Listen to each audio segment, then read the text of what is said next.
bring it home and let me take you back to Cape Town. Rochelle Dunlop loves beer, but she doesn't just drink it, she makes it. Her passion has now paid off, her beer taking top honours at the South African National Beer Trophy Awards. I'm told that she is head brewer for the Afro Carribean Brewing Company, and as I say, joins us in Cape Town. Rochelle, congratulations. Welcome. Thank you very much for joining us. What makes a good craft beer then? Hi, it's a nice beer. That is, I think that depends on the person more. My opinion is definitely on hops. Hops, the flavour, the aroma. Small batch, you kind of want consistency, but you can put a little bit more love and physical effort into it, I suppose, as opposed to some of the bigger guys. So when you talk about love and physical effort going into a practice like this, how do you start? What's the process here? So you start with milling your grains. So I've actually got a little bit of that over here, just so you can see what it kind of looks like. Once you've milled this up, this is pretty much where your sugar comes from. All right, you're going to have to hold that a little bit higher for us, Rochelle. Yeah, we can see it now, yep. Yeah, so you mill that, you kind of make like a massive porridge out of it, and then you take it across into another vessel where you boil it. That gets any volatiles off of it. You add your hops for flavour and aroma. So that's where, this is my love for IPAs. So hops, it's kind of like, it almost looks a little bit like rabbit food actually. It's mostly from overseas. And then you cool it down and you add your yeast, and that's where we get the alcohol from. All right. How do you... That's quite a physical process. It's about, fair enough. It sounds fairly simple, but how do you then acquire a very distinct taste? What drives that process, I wonder? So that'll depend on the ingredients that you use. There's quite a few different varieties of malt, everything from pale up to pretty much black malt, chocolate malts that give you your roasted coffee flavors that you get from stouts. You also get wheat malts that'll give you a little bit of haze, help with your head retention, and then hops as well. There are hundreds and hundreds of varieties, and depending on when you add it into the process will determine final flavor, final color, even yeast. Like Vice beers, yeast is the main contributor to that flavor that you get, that banana and clove.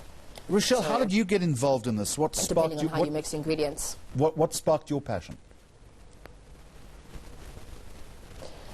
I've always enjoyed beer, and I was working at a restaurant a while ago, and I heard that the guy, Greg Casey, who owns Banana Jam Cafe, was interested in kind of interested in teaching, because I don't think a lot of people knew all that much about beer.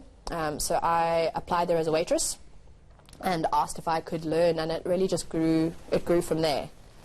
So started off spending 1 or 2 days, my off days for the week, upstairs in the brewery, and gradually just got better, studied, did a lot of self-study. The guys there really do help. People in the industry are incredibly helpful and supportive, and now I'm where I am today.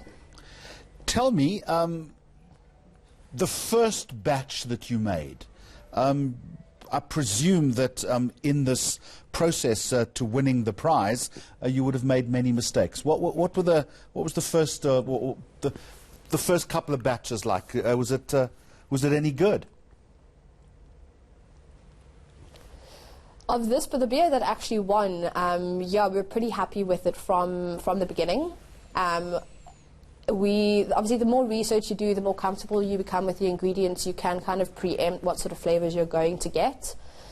So we were looking for something that was going to be simple but have maximum amount of flavor. So there's actually very few ingredients in the Jungle Paradise.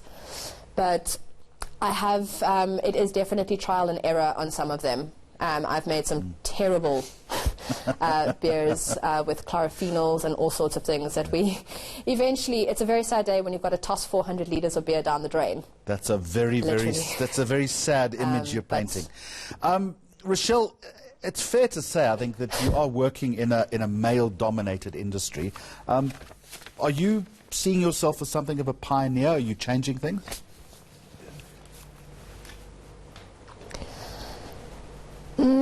I wouldn't say that I'm changing anything. I think, for the most part, guys are really inclusive. There's nothing that really excludes women, but maybe in a sense of, not a lot of people would have thought that women could be in the beer industry, especially actually brewing and doing that. There are so few of us in the country that actually brew the beer, let alone just the women in beer.